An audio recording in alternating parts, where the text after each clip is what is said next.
Namaste. My name is JVN Rishi Gautam from Department of Journalism.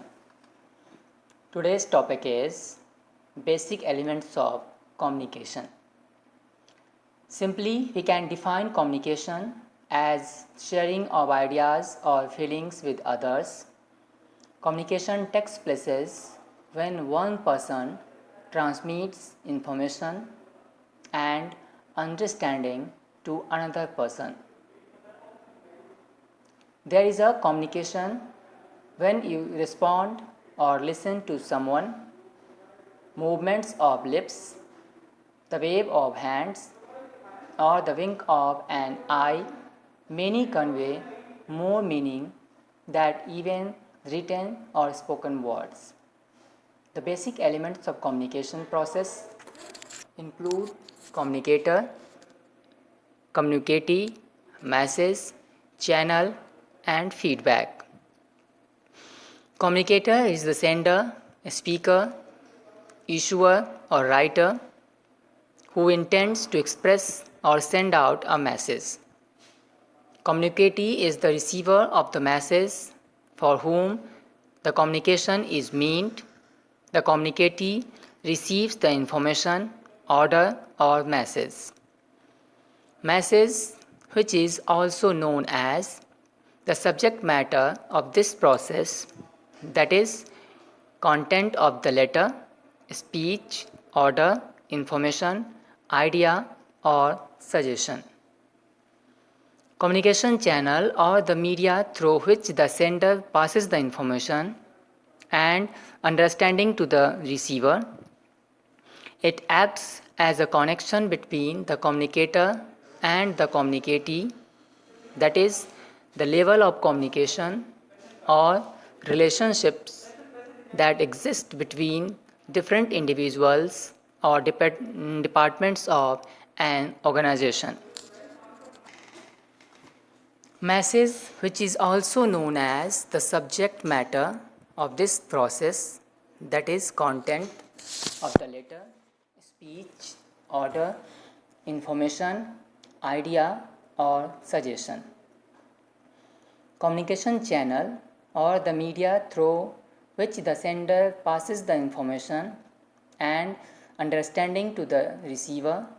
It acts as a connection between the communicator and the communicatee, that is, the levels of communication or relationships that exist between different individuals or departments of an organization. Feedback, which is essential to make communication a successful one. It is the effect, reply, or reaction of the information transmitted to the communicatee. Firstly, the communicator develops an exact idea about concepts, beliefs, or data that he wants to convey. Then he translates the idea into words, symbols, or some other form of message which he expects the receiver to understand. The communicator picks out an appropriate medium for transmitting the message. The message is then received by the communicate. The communicate acts upon the message as he has understood it. Finally, the effectiveness of communication is assessed through response or feedback. If the communication brings in the desired channels in the actions, it is said to be successful communication. 5 elements of communication, 5 elements of effective communication. The first one is approach. Timing of communication, choice of medium, tone and point of view, perspective, attitude, and relationship regarding audience, purpose, and material. Recognition of audience, direct versus indirect presentation, ordering of evidence and conclusions, persuasive strategies, and rhetorical appeals. Checkpoints.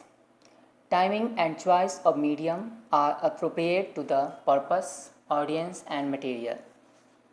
Tone is appropriate to the purpose, audience, and material. Material is made relevant to the reader. Conclusions are presented directly. Persuasive strategy incorporates a mixture of theoretical approaches. Development. Next point is development. Organization, logical arrangement and sequence, evidence and support, knowledge of subject and material, quality of perception, analysis and insight. Material is arranged in a logical and coherent sequence. Conclusion or closing restates the argument and identifies the action to be taken. Examples are relevant, specific, detailed, sufficient, and persuasive. Quotations support and the argument. Handling of material demonstrates knowledge and insight. Clarity. Presentation of thesis or central argument, like statement of purpose, delineation or narrowing of topic, relevance of subordinate or secondary arguments, word choice, technical language and jargon, structure, sentence, paragraph, document, coherence devices, organizational statement, repetition of words and phrases, progression from familiar to unfamiliar topic, and transitional sentences. Textual markers. Next and fourth point is style. Word choice, economy, precision and specificity of